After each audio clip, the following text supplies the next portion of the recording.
Natfluence is a home for business icons, industry leaders, influencers, and disruptors. We interview the rock stars of the world and share their stories. We tap into founders and CEOs from all different industries to learn who they are, how they got to where they did, and what drives them. Hi there. Our feature today is with co-founder of inventRight, Andrew Krauss. inventRight has been helping inventors for over 20 years to bring their ideas to market. inventRight teaches creative people how to profit from their ingenuity through licensing, including how to find companies that will want to license their ideas, how to protect their ownership of these ideas, and how to negotiate the best licensing deals possible. Andrew Krauss was inventRight's first coach, and today with business partner Stephen Key, inventRight has grown into a business that has students in over 65 countries. Okay, now it's time to dive in and meet Andrew. Welcome to Natfluence. Can I just get a brief synopsis of what inventRight does and what your role is there? So I'm the co-founder. Stephen Key and myself co-founded the business 20 plus years ago. I think we're coming up on 21. We've had students in over 65 countries. And the mission of our company is twofold, but the core mission is to empower inventors to license their products to big companies. So when you license a product, you don't need to start a business. It's all their money. It's their workforce and their distribution, but you have to do the work to get that deal done with that big company so they make your product one of their products. And then they pay you a royalty quarterly, almost always every 3 months. It's a small percentage. And, you know, I always kind of joke you can have delusions of grandeur when you're licensing and you're not delusional because these big companies are huge. So for them to sell 50,000 units, 500,000 units, whatever it is, depends on the product, is not craziness. But for you to try to do that on your own, get what I call venture or vulture capital, start a business, create all that distribution from scratch, that's very, very hard to do. And licensing reduces that risk. So, you know, and there's a lot of other things we can talk about too that we do to help people reduce the risk as well. And so you set these clients up with a coach, and the coach brings them through the process. Right. And we ask them to do the work and we guide them, but we guide them at every little step. But we make them do the work, because if we did the work for them, they won't be able to do it again and again and again. And I would say maybe 98% of our students, they're really focused on one idea. But if you ask them, do you have other ideas? Do you ever come up with ideas? Oh, yeah. Well, great. So now you're going to become empowered with that real life experience. So you can do this forever. And so I want that too. But most people are really obsessed with that one idea right now. And we're always selling, but you want to become empowered, don't you? So that they're thinking about it while they're working on that project. So we do what I call experiential learning. They learn through experiencing it. You can read a book, watch a video. You think you know it. You don't know it until you do it. Yeah. I'm sure there a lot of people find out there's more to it as they go. Little things they might not have thought about. Sometimes that's our fault too, because people watch our YouTube show and we simplify it and we break down and we remove all these things that people think are barriers. And they're like, oh, but it's just that simple. And like, it is, but there's still other things you need to do, you know? Right. And there's different scenarios that may come up. You may not know what to do in, you know. Is there an area that most people don't think about, like whether it be legal or marketing or, you know, accounting or things like contracts? Is there an area that most people just kind of gloss over until they come to you? I think they think they need to do more than they need to do. And then we guide people to do different things. So people think they need a patent, which can cost $6,000 to $20,000. That's craziness. We re-guide people to file a provisional patent. You can write one yourself. We give our students software to do it. You pay the patent office fee of $70 and it's a provisional patent application. So it gives you a year to fish off the pier, see if there's interest. Because you'll always figure that out within a year. Why do you want to spend 10 grand? What if there's no interest? You're out 10 grand. It's craziness. So you utilize the provisional patent. So people think they need a $10,000 patent. They think they need a production ready prototype. You don't, because with the prototype, what you're truly selling is the benefit of the product, not the prototype.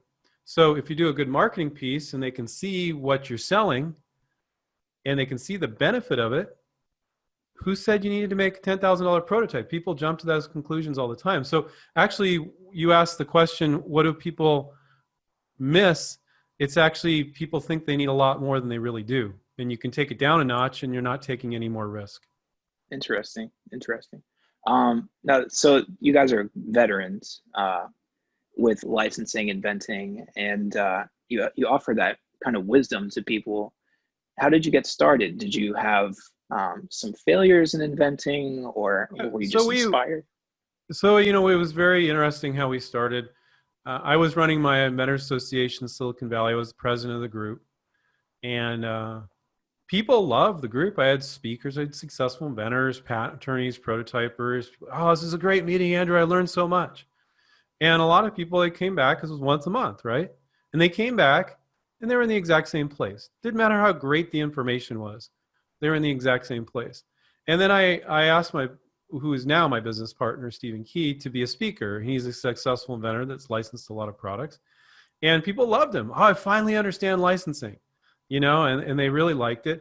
And Stephen never been around other inventors. He's like, Andrew, everybody's doing everything wrong. I'm like, yeah, it's a once a month meeting, man. It's not enough. It's a once a month meeting and there's nobody to hold their hand in between or even really hold their hand. It's just information. So we didn't say like, we're going to start this business and try to make money off inventors. We were like, there's got to be something better that we can do. So we started doing live seminars in Silicon Valley, like all day Saturday and all day Sunday. They were grueling, like 8 hours each day. And we'd even let people come back for free. And again, people were praising us. They're like, you guys are the greatest. I understand this now. And, you guys are so fantastic. But then I started checking in with people and they weren't doing deals and they weren't really doing the work that they needed to do, even though we told them what to do. So I said to Stephen, I said, we need to coach. We need to provide coaching to them to guide them, because they just keep getting off track, and that's when our students started to license products. So we were born out of my and my business partner's observation that inventors were doing everything wrong. And without the hand holding, they weren't going to get where they needed to go. And nobody wanted to hold an inventor's hand. It's green, has all these unrealistic expectations and didn't know what they were doing, but we did. And awesome. So we've built a reputation for being there for folks when nobody else is. Because most other people that claim to help inventors are just scamming them, not stealing their ideas, just taking their money.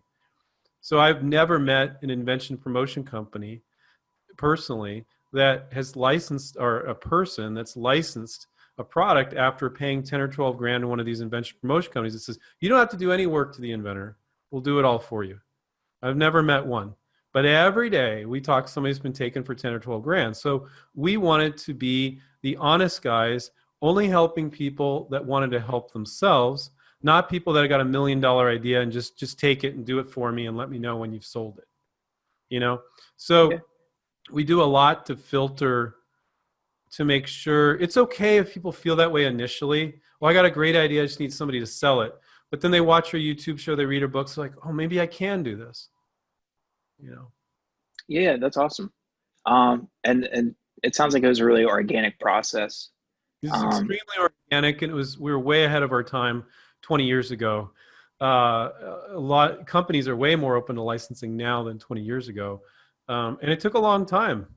And in the early days, we weren't making much money because we were just doing like local seminars and stuff. But I am a very stubborn person, as my business partner will tell you. And I just believed that I could envision what it could be. And now we have 23 people in the company. We have 10 coaches, a negotiation coach. It's exactly what I thought it could be. I just was obsessed with making it happen. That's awesome. Yeah. So you're pretty comfortable right now, or you've gotten to the vision that you had, or is there another vision that you have after this, or is there somewhere you want to grow to? I think that despite all the books we've done and all the YouTube shows we've done and all the free education we do, still there's tons of people that don't know what licensing is. They don't know that they can sell an idea to a big company or rent it or lease it. That's what licensing is. And not need the money and not need a $10,000 patent and not need a beautiful production ready prototype. Most people don't know that. So I think our mission is to keep doing what we're doing, to get out to more people that is an opportunity, that they have other options. They don't need to quit their day job, and then to continue to help them like we do. Mm-hmm. It seems kind of like a slam dunk, like kind of like a no-brainer decision for an inventor.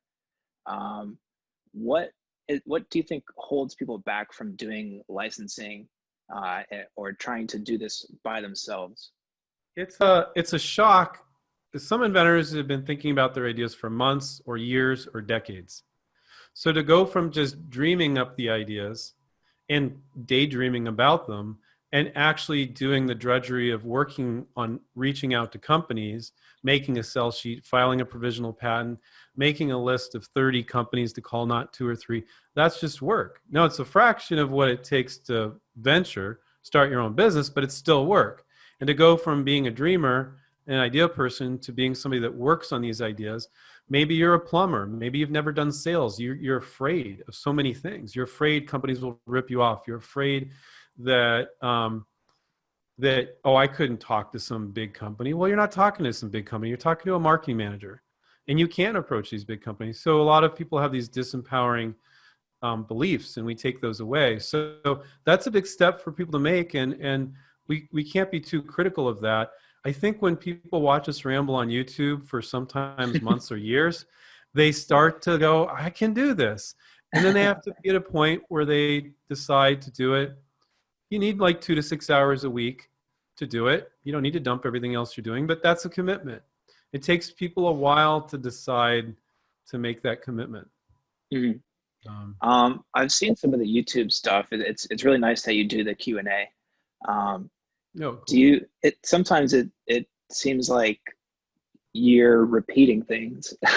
Yeah. Maybe patent things or Sure. ways to deal with your inspiration, or what kind of product or novelty to go towards.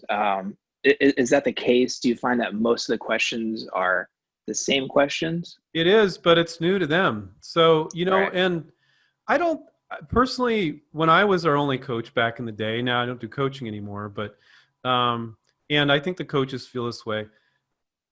When somebody's excited about their product, it may be the same problem, different product, which makes it kind of interesting for the coach because the product's different. Okay, this is how we're going to make your list, and you customize it for the student. But I never get tired of it. When I talk to people interested in our program, I know it's new for them. You vibe off the great excitement they have for their product. Like after 20 years, I still get excited explaining to an inventor and removing all these disempowering beliefs and making them feel empowered because it's so part of who they are. Most inventors, they just started coming up with ideas one day, and it's part of who they are, but it starts to become a thorn in their side when they don't take action. And it starts to become a thorn in your side at different points for different people. Some people it's 2 months, some people it's 2 years, some people it's 20 years. I'm tired of thinking about ideas. I got to do this, Mm-hmm. And so I never get tired of re-explaining all that same stuff. It's because you just vibe off this incredible energy from the inventor. And it's interesting because the products are different and the personality is different. Right. And I just like helping people, and have hired people that are really helpful people. They just you can't have a coach that is not a good listener and doesn't like to help people. Right. Yeah. I mean, it sounds like you're almost like a basketball coach, in the sense that part of what people are struggling with is like mental, and they need someone to kind of almost confide in, help them overcome their fears, and gain the confidence. Absolutely. Yeah, there's a lot of mental stuff to it. I mean, you can tell people specifically what to do, but if they're still worried, you're not addressing those concerns, or they have maybe, I don't think what we teach people to do is sales. When you do a sell sheet, that's going to do the selling for you, a one-page advertisement. But people are worried just about calling a company. Oh, Right. you're helping them deal with rejection. When I was young, I did a sales job and I sold computerized machining centers to machinists that only like 2% were ever interested. Only if they got a big contract did they really want to talk to me. I was a pest, and there was barking dogs. I was knocking on doors. Everyone, especially if you're young, should have a crappy sales job because it'll toughen your skin. But I recognize a good percentage of our students have never done that crappy sales job. And this isn't sales. This is so much easier because you're just showing them how they're going to make money. But they're still afraid of that rejection because quite often you reach out to 30 companies, 28 aren't interested. But that wasn't rejection. We help them reframe what they think of rejection. Well, great. They said no. You say, are you open to more ideas? And they're like, yeah, sure. Now you made a contact. You didn't get rejected. So if you got another hardware product that meets with their product line, matches up with their product line, you can just email it now. So now, I didn't get rejected. I made a contact. So we're constantly thinking about how inventors can reframe these negative thoughts that they have because people will beat themselves up. They will. You should be a dating coach. Yeah. What do it's you? Similar. It's funny. Yeah. It's funny. There's, back in the day when we first started, my business partner said, you should start a business called like DateRight or something because there's so many similarities. But you're getting used to rejection, basically. Yeah. Well, I feel like when you get over that fear, there's more options on the table.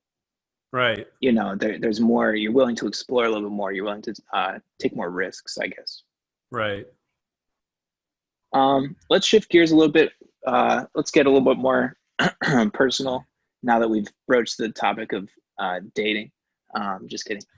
What do you feel like your personal strength is, like what you bring to the business or to even to coaching a client? What do you think your strongest trait is? Me personally or our coaches? Yeah, you personally. Just being really stubborn and never giving up. Awesome. And I think that's what our students need to do too. You won't license every product you work on.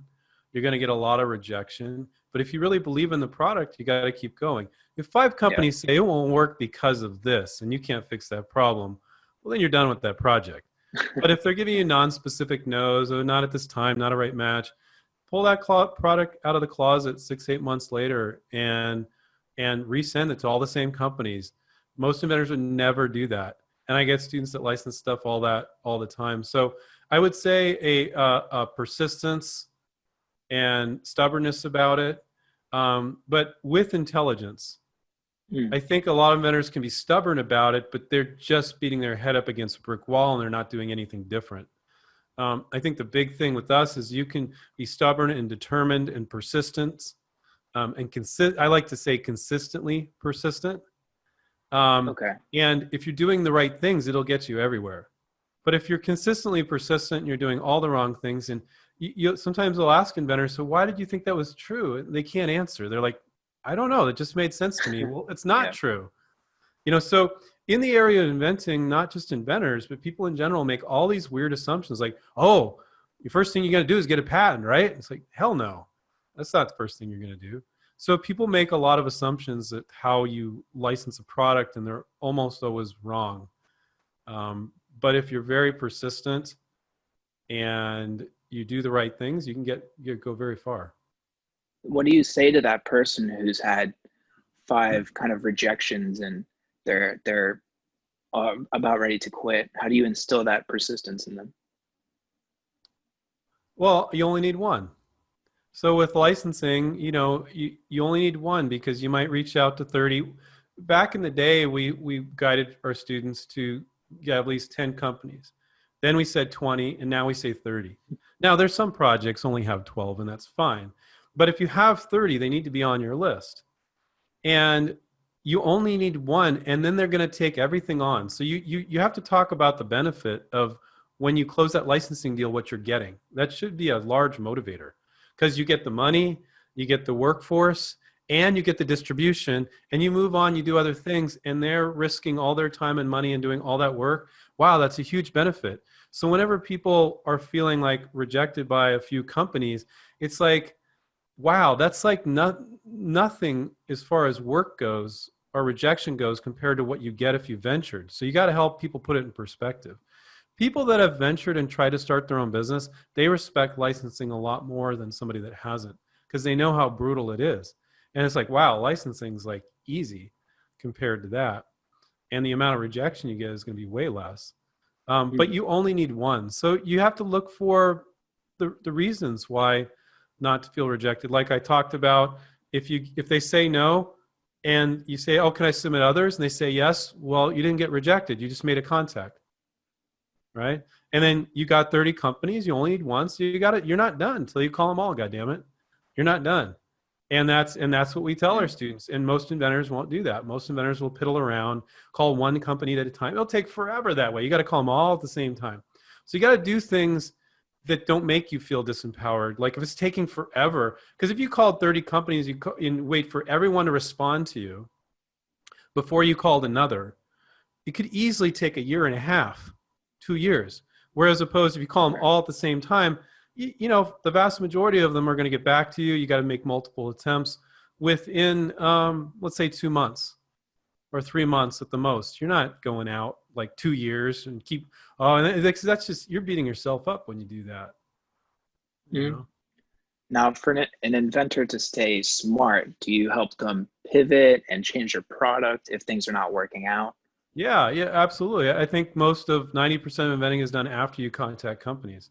Sometimes one company will say something, it doesn't even make sense. It's like, okay, that doesn't even make sense. That was just random marketing manager making a comment, and it doesn't even make sense, and there's nothing to fix. But other times, like 3 companies will say, this is a problem. Like, well, this is really cool, but we're gonna have to sell this for like $60, and we don't think people will pay more than $19 for it, $19.95. And the inventors should say, well, let me think on that. And they come back with a version that could be sold at $20, right? But most inventors, they don't think that way. They just, if you don't accept what I give you right now, they don't adjust. So you need to adjust with your marketing. You need to adjust with what the product is, maybe. So a lot of inventing is done after you talk to companies. Okay, cool. Now you built this company up. I assume you've invented some things in the past. What's next for you? Do you have an aspiration beyond all this, outside of this, maybe even a hobby that you're working on? I really like RVing. I'm learning how to put solar on my RV and just doing that sort of thing. I just love being out in the middle of nowhere. I don't go to RV parks, and with my wife and my 8-year-old daughter, and just camping. So I just like the independence of RV. You can go anywhere, live anywhere.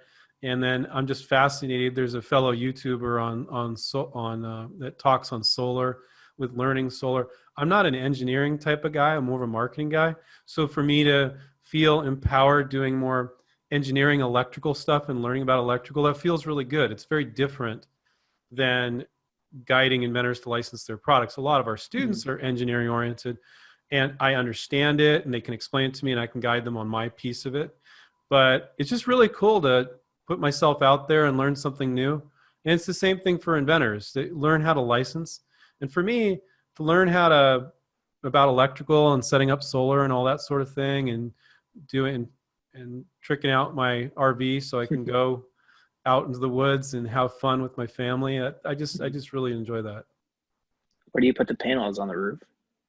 I just cover the roof. You just screw them to the roof, and then you got to do it the right way and put the caulking around otherwise you don't want the roof to leak. Then you're screwed. Yeah. Then you're really camping.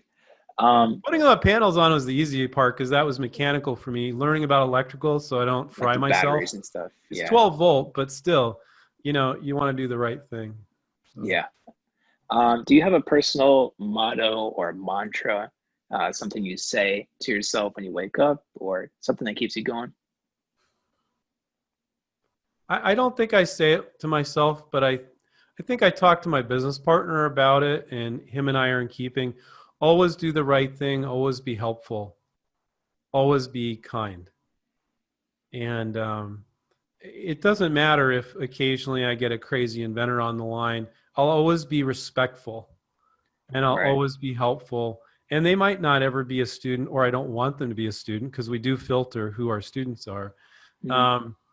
But I'll always be good, and that's the right thing to do, and it'll serve yourself and your business as well. But I always just felt like it was the right thing to do. Mhm. I'll sometimes talk to people that other people won't bother to talk to. Yeah, Um, it sounds like you guys, you know, like I said before, this is an organic business. Probably took a long time to build this up, but you're the real deal. Like, you're here to help people.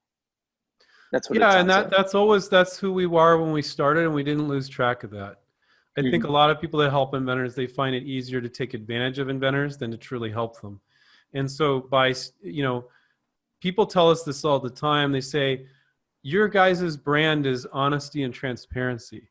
I'm like, that's just who we are, and that's how we run our business. But so many people have told us that. I'm like, okay, I guess that's our brand.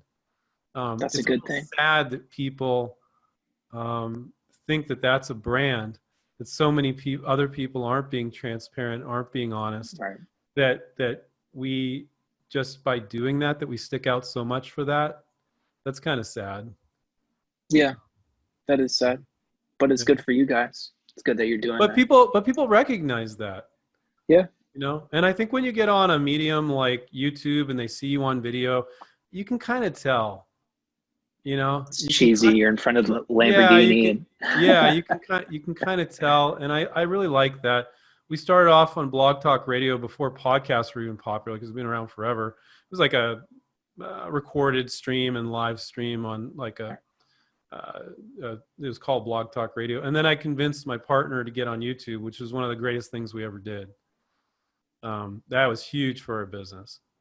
It seems really helpful. I mean, you have the free content there for inventors, and like I said, you're answering questions that seems like most people have. That's Yeah, you very can never helpful. give away too much free content, because in this area there's always still going to be, this isn't the reason why, we just naturally wanted to do that because it's who we are, but it's hard for people to execute without the hand holding we found. Mhm. It would be nice if we could just have a video site, a membership site with videos, and people call me up and say, I'd be on the beach with my wife and my 8-year-old daughter. Hey, Andrew, just licensed my 3rd product. Just been watching your videos. Be great. But in our experience, it doesn't work. So we're not into doing things that don't work. Right. Like, we started off doing live seminars. It did. People loved us. They praised us, but they weren't successful. It's when we Right. held their hands. So we're really odd in that we do what we think is best for our customer. And sometimes that's not what they want. So we actually, like with the coaching and stuff, it's not what most inventors want. Most inventors just, I got an idea, can you sell it for me? And then they end up getting taken by these invention promotion companies.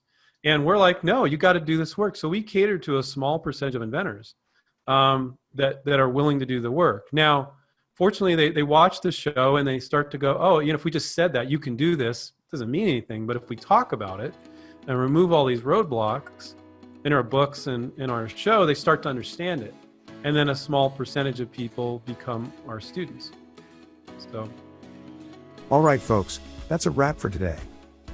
You can find additional information and any available updates for this interview on the Natfluence website. We hope that you enjoyed this feature. And, if you like what you heard today, please explore the website for other great interviews, and be sure to follow us on social media, particularly Instagram. We feature the rock stars of the world and share their stories. Until next time.